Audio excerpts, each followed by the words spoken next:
तो English grammar के इतने सारे रूल्स सीखने के बाद, इतने सारे वीडियो चैप्टर्स देखने के बाद भी अगर हमें सेंटेंसेस बनाने नहीं आए तो ये सारा सीखा हुआ बेकार है। तो आज के इस छोटे से चैप्टर में हम सीखेंगे कि इंग्लिश ग्रामर में सेंटेंस कैसे बनाए जाते हैं। इजी इंग्लिश के इस चैप्टर में आज हम सेंटेंसेस के बारे में बात करेंगे कि किस तरह से इंग्लिश में हम सेंटेंसेस बना सकते हैं। सेंटेंस बनाने के लिए जो सबसे पहले रूल की ज़रूरत होती है वो ये कि हर सेंटेंस में एक सब्जेक्ट या फिर एक वर्ब होना चाहिए। ऑब्जेक्ट ज़रूरी नहीं कि उसमें हो, लेकिन सब्जेक्ट और वर्ब तो होना ही चाहिए। अगर हम सेंटेंस की परिभाषा देखें तो a sentence that makes a statement begins with a capital letter and ends with a period, यानी फुल स्टॉप।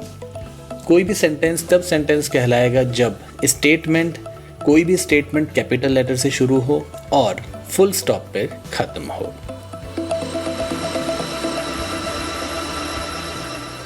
आइए देखते हैं किस तरह से सब्जेक्ट, वर्ब और ऑब्जेक्ट मिलकर एक सेंटेंस बनाते हैं।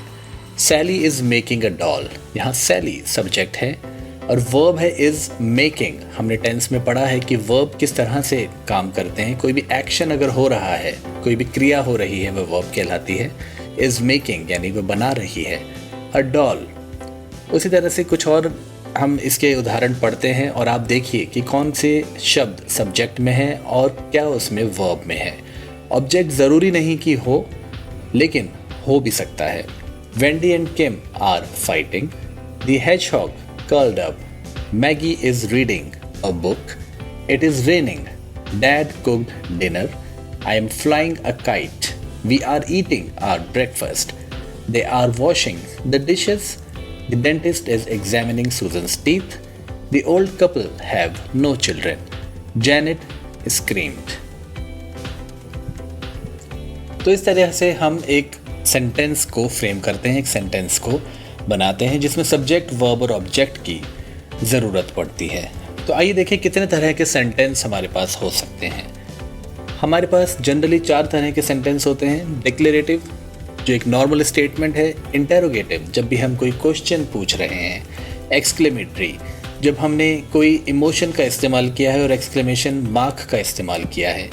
इम्पेरेटिव, जब हम कोई ऑर्डर या कोई डायरेक्शन दे रहे हैं।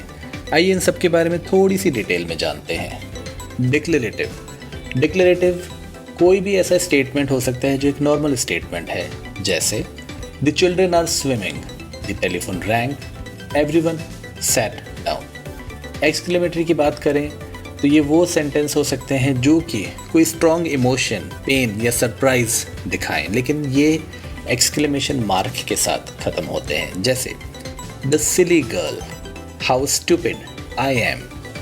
उसी तरह से इंटेरोगेटिव, जहाँ पे क्वेश्चन पूछा जा रहा है। Where are the twins, are you going shopping today, what is your name. और वैसे ही इम्पेरेटिव, जिसमें कोई ऑर्डर या डायरेक्शन दिया गया है। तो इम्पेरेटिव में please sit down, tell me the truth, speak up. तो ये इम्पेरेटिव के उदाहरण थे। तो आइए इम्पेरेटिव के बारे में कुछ और जानकारी लेते हैं।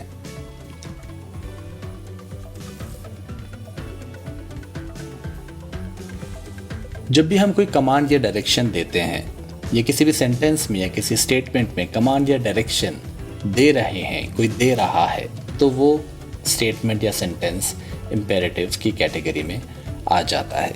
जैसे स्टैंड एवरीवन, खड़े रहो सब लोग।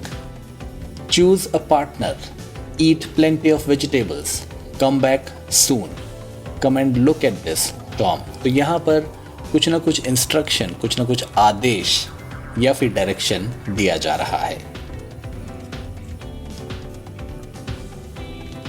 इम्पेरेटिव स्टेटमेंट वो होते हैं जिसमें सीधे ही आपने दूसरे लोगों को कुछ करने के लिए बोल दिया, जैसे do check these figures again, इन आंकड़ों की दोबारा जांच करो।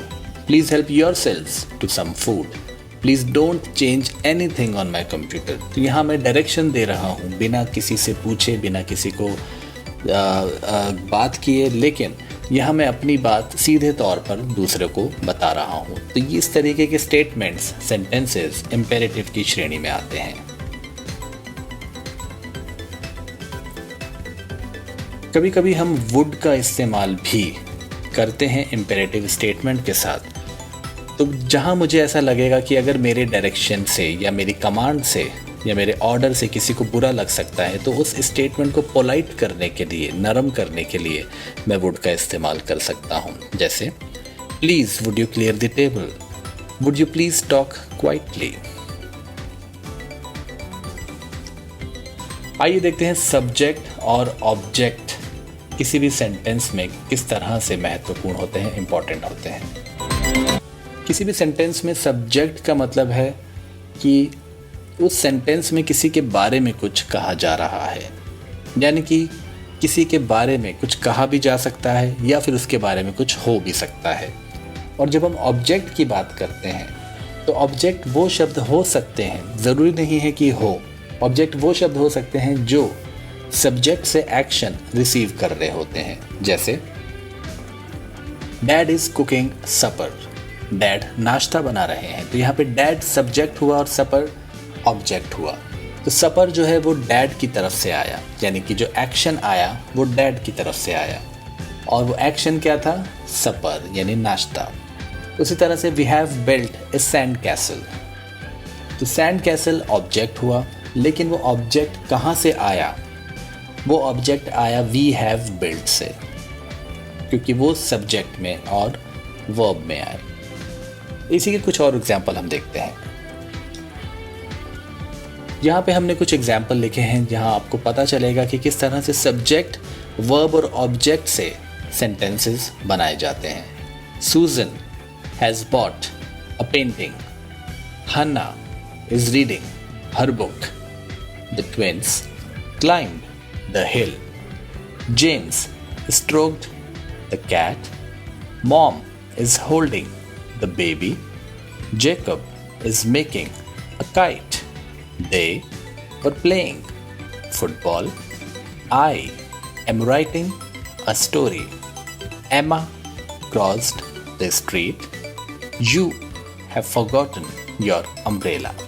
तो यहाँ हमने देखा कि किस तरह से एक स्टेटमेंट 3 भाग में बटा हुआ होता है। तो आइए देखते हैं कि ऑब्जेक्ट्स के बारे में भी कुछ और है जानने के लिए। तो हमारे पास ऑब्जेक्ट्स ज़रूरी नहीं कि हर स्टेटमेंट में ऑब्जेक्ट हो, लेकिन अगर हो तो डायरेक्ट और इनडायरेक्ट ऑब्जेक्ट्स भी हो सकते हैं। कुछ वर्ब्स में 2 ऑब्जेक्ट छुपे हुए होते हैं, जो कि ज़रूरी नहीं कि आप हमेशा पहचानें। ये सिर्फ एक प्रैक्टिस की बात है, हमें ध्यान भी नहीं रहता कि डायरेक्ट और इनडायरेक्ट ऑब्जेक्ट्स क्या होते हैं।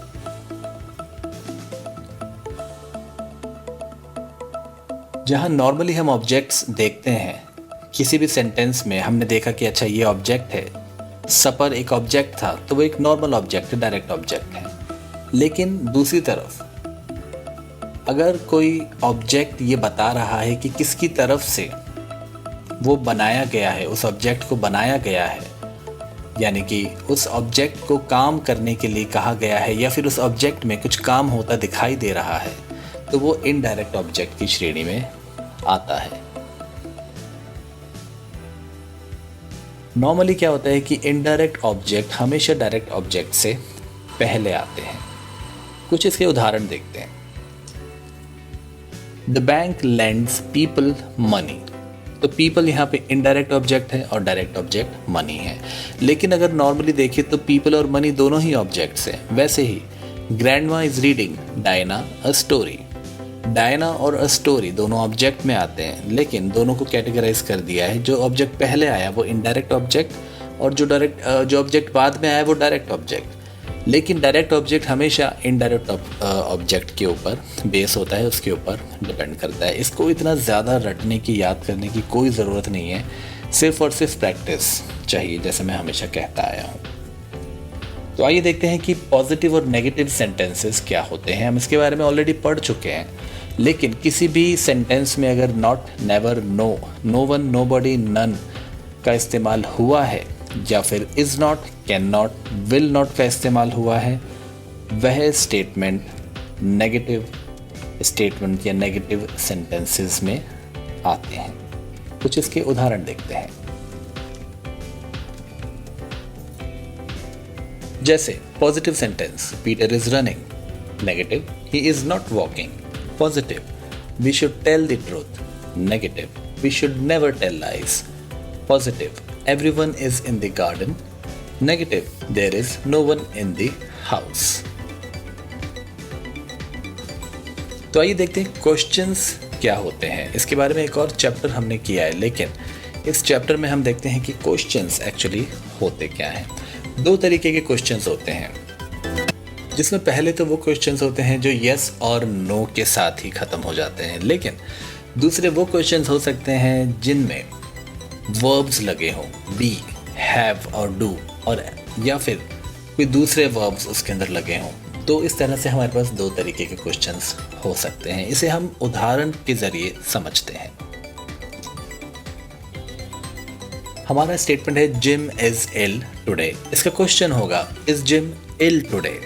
She has an older brother. Has she an older brother? We should go now. Should we go now? Kate can ride a bike. Can Kate ride a bike? तो इन सब statement और questions में आपने देखा कि जैसे जिम इज इल टुडे, तो यहाँ पे हमने हेल्पिंग वर्ब को पहले लगा दिया, इज जिम इल टुडे। ये एक बहुत ही कॉमन तरीका है क्वेश्चंस फ्रेम करने का, क्वेश्चन बनाने का। वी शुड गो नाउ, हमने शुड को पहले लगा दिया, should we go now? It will rain tomorrow, will it rain tomorrow? कहीं पे कुछ भी चेंज नहीं किया, सिर्फ वर्ब को पहले लगा दिया और क्वेश्चन मार्क लगा दिया। इसके अलावा कुछ ऐसे क्वेश्चंस होते हैं जो कि WH से स्टार्ट होते हैं, जैसे what, which, who, whom, how, when, where. इस तरह के क्वेश्चंस भी आपने बहुत देखे होंगे। हम एक एग्जांपल देखते हैं। Where are you? What is David saying? How did you get up here? Why was the girl crying? Which colour do you prefer? Who is she going to invite to her party? What is your problem? How am I going to finish all this work? What would you like for dinner? तो इस तरह से कुछ examples थे जिसमें हमने देखा कि WH के साथ, यानी where, what, why, which, who, whom के साथ हम कैसे क्वेश्चंस फ्रेम कर सकते हैं। दोबारा से मैं यही कहूँगा, इनको रटने की ज़रूरत नहीं है, सिर्फ प्रैक्टिस। जितना ज़्यादा पढ़ेंगे, जितना ज़्यादा सुनेंगे, उतना जल्दी आपके दिमाग में ये चीज़ें आएंगी।